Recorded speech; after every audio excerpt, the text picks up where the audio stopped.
In order to lead humanity to an undiscovered planet and build a prosperous colony, a committed team sets out on a vital mission. They arrive and find shocking findings that disprove everything they had assumed. Wayland, the inventor, converses with David, his android creation, revealing their special bond. Wayland decides to test David by playing Wagner's The Entry of the Gods into Valhalla on the piano. As David plays with great skill, he wonders who created Wayland, if Wayland created him, and questions his own origins. Wayland implies in a strange way that everyone is interested in finding the answer to the question of where humans originated. He suggests that there must be a deeper and more meaningful reason for existence when he asserts that it cannot be explained only by biological chance. Following a brief period of introspection, David proposes that Wayland is attempting to find his own creator. He knows that he will live longer than his creator. We are thrown into the future in the year 2104, traveling to a celestial body called Oregon 6 aboard a spacecraft called the Covenant. 2,000 colonists and 1,000 human embryos are on board to establish the foundation for a new human community on the assigned planet. It is expected that the Oregon 6 mission will take at least 7 years to complete. Mother, the ship's artificial intelligence, assists Walter, the android, in managing activities within the spaceship.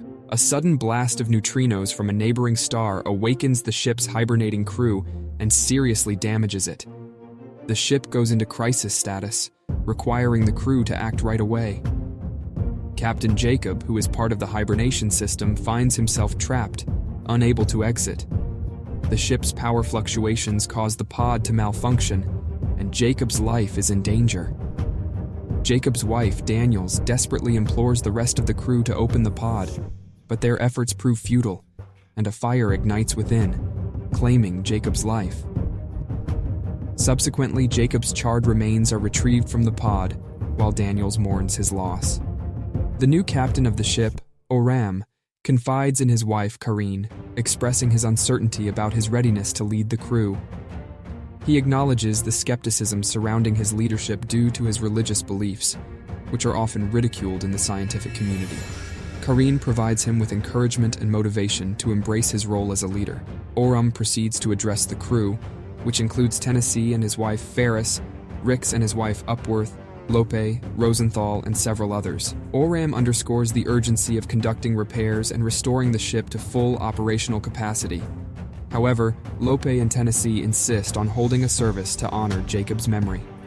Oram, exercising his authority, overrules their objections, emphasizing that failing to prioritize repairs will jeopardize the lives of everyone on the ship. Daniels volunteers to participate in the repair efforts, and Walter offers his assistance. As they work together, Daniels confides in Walter that Jacob had packed tools and materials to build a cabin by a lake on Oregon 6. She is now unsure of what to do with these items. Walter encourages her to proceed with the cabin construction once they reach their destination. Despite Oram's orders, the crew holds a small memorial service for Jacob, further infuriating him. Tennessee goes outside the ship to repair the damaged sails, and on his way back, his helmet picks up a distorted radio transmission. They trace the source to a planet in a nearby solar system, much like their own. This planet, situated in the habitable zone, has oceans, landmass, and a thriving biosphere. Daniels is amazed by the planet's existence.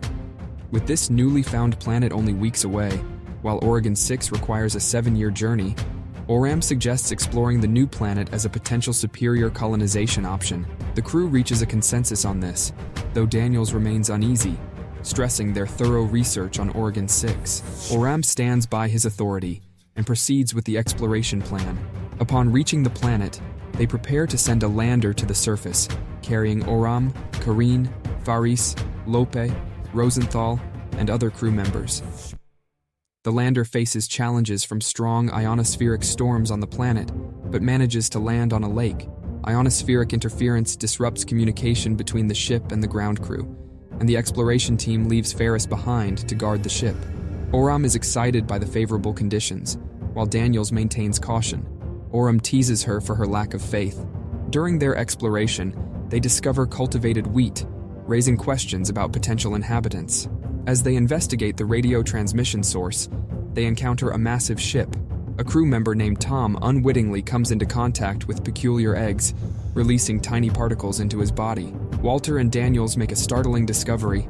evidence of Dr. Elizabeth Wayland from Wayland Industries, the makers of androids. The ship they're on is a missing Wayland vessel, and the received transmission is an old looped message. Kareen and Ledward return to landing mode, but Ledward begins to show signs of illness. At the same time, Tom begins to show symptoms. Worried, Kareen rushes Ledward into the doctor's room, where a grisly development takes place.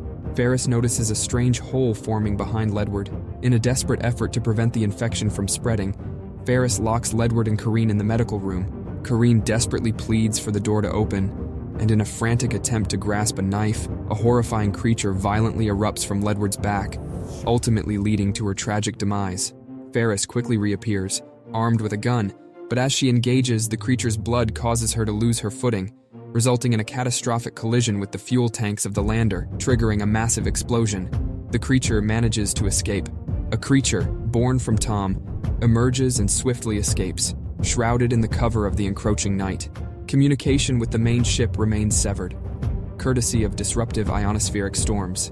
The crew finds themselves under siege as the creatures launch relentless attacks. In the chaos, one of the entities sets its sights on Daniels. Walter, in a heroic gesture, intervenes but pays the price, suffering burns from the creature's toxic fluids. The crew's salvation comes unexpectedly when a luminous flare in the sky startles the creatures into retreat. Amidst the eerie aftermath, a mysterious hooded figure materializes, guiding the bewildered crew to an enigmatic castle-like structure where lifeless bodies lie strewn about. The hooded man's identity unravels, revealing none other than the android David. With the immediate threat seemingly subsided, Daniels and Tennessee make preparations to enter hibernation pods. In a moment of vulnerability, Daniels seeks Walter's assistance with a cabin they had previously discussed.